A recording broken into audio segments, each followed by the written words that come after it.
I'm pleased to say was voted third in a poll, public poll for World Book Day in 2008.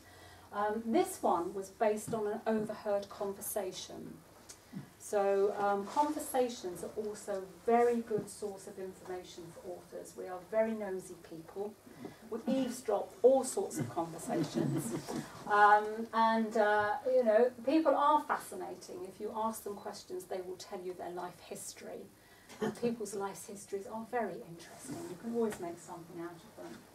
And I'll just tell you a little story on this, that Bob and my husband and I, we were out walking round Hind Head near Haslemere not long ago, and we caught the train from Haslemere home to Havant, and it's the London Waterloo train. And when we caught it home, it was sort of midday, and we were in a carriage, and there was one other young lady with her music plugged in her ears, myself and Bob, and two rather large men, not large men, but sort of, you know, muscle men like this, you know. And they were chatting away, and I was saying, shh, Bob, don't talk to me, listen to what he's saying. I'm not joking. One had just come out of prison. He'd been in prison on a drugs charge, supplying drugs.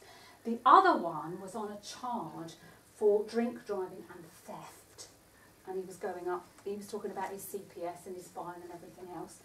And the bloke who'd come out of prison for drugs, his nephew, this is absolutely true, they were just talking about it, his nephew had just been charged for drug running from Northern Ireland to Britain, right? So he was up, and I was listening away, and Bob saying, I can't hear what they're saying. And I was like, I can. And then they went on to talk about all the villains that they knew in Chelsea. It was wonderful, you know, absolutely wonderful. I wish I'd had a tape recorder, you know, go and find a policeman, quick, arrest these two men. And of course they're getting off the train, Bob's going, don't look at them, don't look at them. So conversations, and I love people on their mobile phones, because, oh, don't you learn a lot? You know, they're on the train, you feel embarrassed listening to them, you do, don't you? I mean, we were on the train again, and that's another thing that I say to all budding authors or writers, you have to travel by public transport. You can't sit in your car because you don't meet anybody. If you travel by public transport, you see so many fascinating people, you meet so many fascinating, you overhear conversations all the time, and you get character, you know, ideas. And you know, this girl was on the phone going to Portsmouth, and she was obviously getting married. By the time she got off the train, I knew what her wedding dress was like, who was coming to her wedding, the row she'd had with her father, whether her mother was going to come. Oh God, everything was like EastEnders, you know. It was absolutely marvellous. Paper. But this one, I digress, this was based on an overheard conversation. Bob was a former fireman in Portsmouth, and he was on Red Watch, and they were, the lads were talking one day in the fire station, and I was there, and they were talking about the high number of firefighters on a watch who had sadly contracted cancer. Absolutely true story this is. And they'd all had cancers around the neck, esophagus, ears, because they are now, but they weren't protected from fires around their neck, their ears. It was the only way that a firefighter could tell how hot the fire was. Bob said, if my ears are burning, I get out, you know, it's too hot.